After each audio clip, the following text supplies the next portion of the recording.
Gua Selomangkleng adalah gua pertapaan Mintazaman yang dibangun dan digunakan sejak permulaan Kerajaan Kediri pada abad 11 Masehi, Singasari pada abad 13 Masehi, dan Majapahit pada abad 15 Masehi, yang berfungsi sebagai tempat pertapaan, tempat bersemayam para dewa. Asal-usul nama Gua Selomangkleng yakni berasal dari bahasa Jawa yang artinya selo yaitu batu, mangkleng yaitu menggantung, karena letak objek wisata ini di lereng bukit yang kira-kira 40 meter dari tanah terendah. Gua Selomangkleng dulunya disebut sebagai pertapaan Dewi Gili Suci, seperti yang tercantum dalam prasasti Cane dan prasasti Turun Hyang. Perempuan itu memiliki nama asli Sanggrama Wijaya Tunggadewi, putri Raja Erlangga, pemimpin kerajaan Kahuripan. Sanggrama Wijaya Tunggadewi merupakan satu dari 3 pewaris tahta kerajaan Kahuripan. Dari sejumlah prasasti diketahui bahwa perempuan itu sempat menduduki Rakrian Mahamantri, jabatan tertinggi setelah raja. Namun dalam serat calon arang, Sanggrama Wijaya dikisahkan mundur dari pewarisan tahta. Ia akhirnya memilih menjadi pertapa. Lokasi pertapaannya adalah Gua Selomangkleng dan bergerak sebagai Dewi Gili Suci.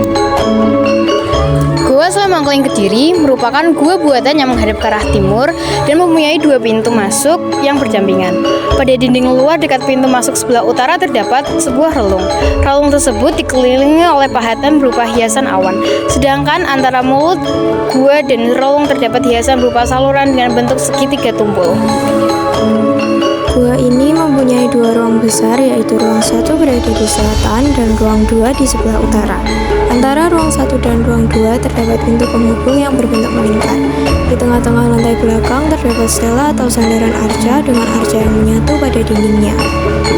Ruang 1 terletak di bagian paling utara dan di atas pintu masuk terdapat ragam hias kepala kala berhang bawah. Di bawah kanan dan kirinya terdapat sepasang medalion bermotif floral.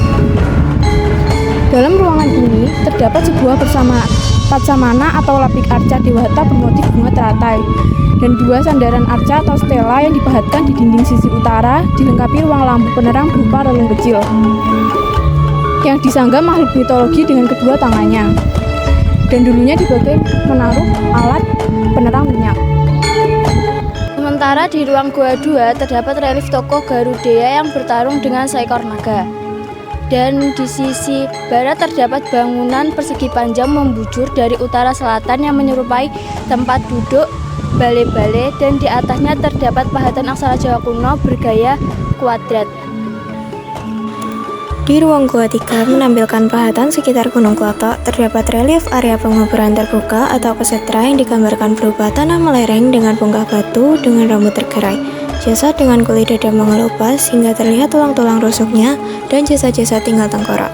Relief lain berupa areal perairan dengan makhluk-makhluk unik.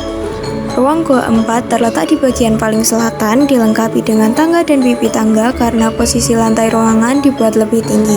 Terdapat hanya 1 relief Dayani Buddha Wairocana dengan sikap tangga Dharma Cakra Mudra yang dipahatkan di dinding sisi selatan.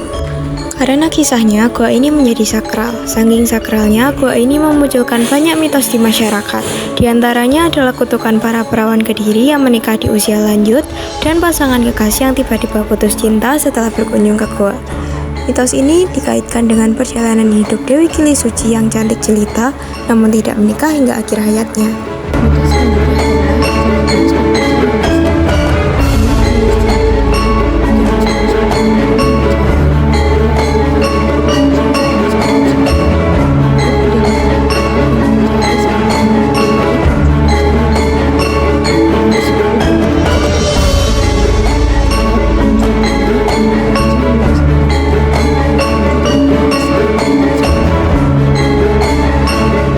Meskipun hanya mitos, tetapi masyarakat Kediri dan sekitarnya tak berani sembarangan bermain di Gua Selomangkleng.